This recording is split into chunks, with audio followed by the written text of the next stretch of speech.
row number 12, the raising loop,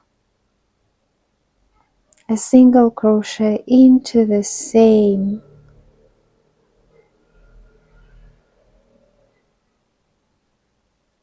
loop where we made the connection, and one more single crochet into the next double crochet from the previous row. We have to skip the top of the cluster and make 4 single crochet in the next double crochet from the previous row.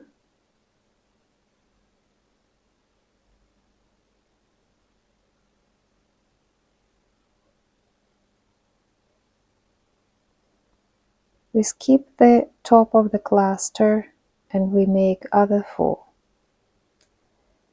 Continue this way and stop in the very front of the last one. I'll see you there. Okay, we came to the point and stopped before the last cluster of this side, and we need to make 3 single crochet into the next 3 double crochets, keeping the cluster top, of course. 2, 3. Into the next one, if you see, it's gonna be 4 double crochet from the previous row in the corner. So right now we use the first double crochet from here.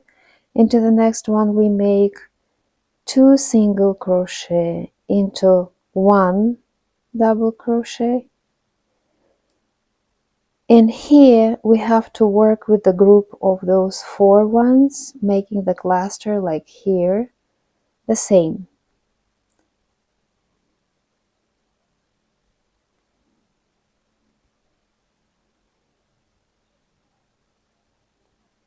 Two loops on the hook and 1 more leg to the 4th double crochet. 1, 2, 3, 4 in here.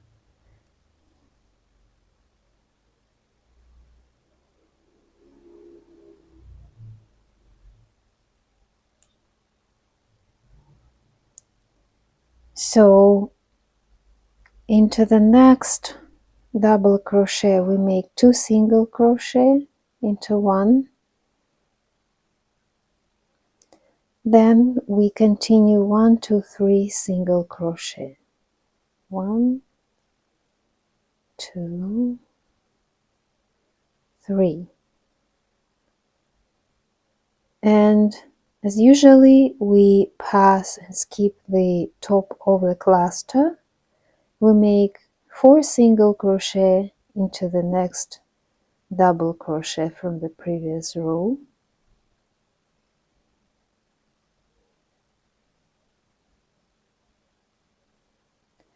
And we continue this way till the end, and we can stop in here before the cluster. I will show you how to finish the row.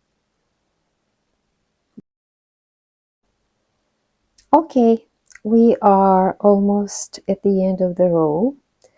We finished 4 last single crochet. We need to skip the top of the cluster. Only 2 single crochet are left.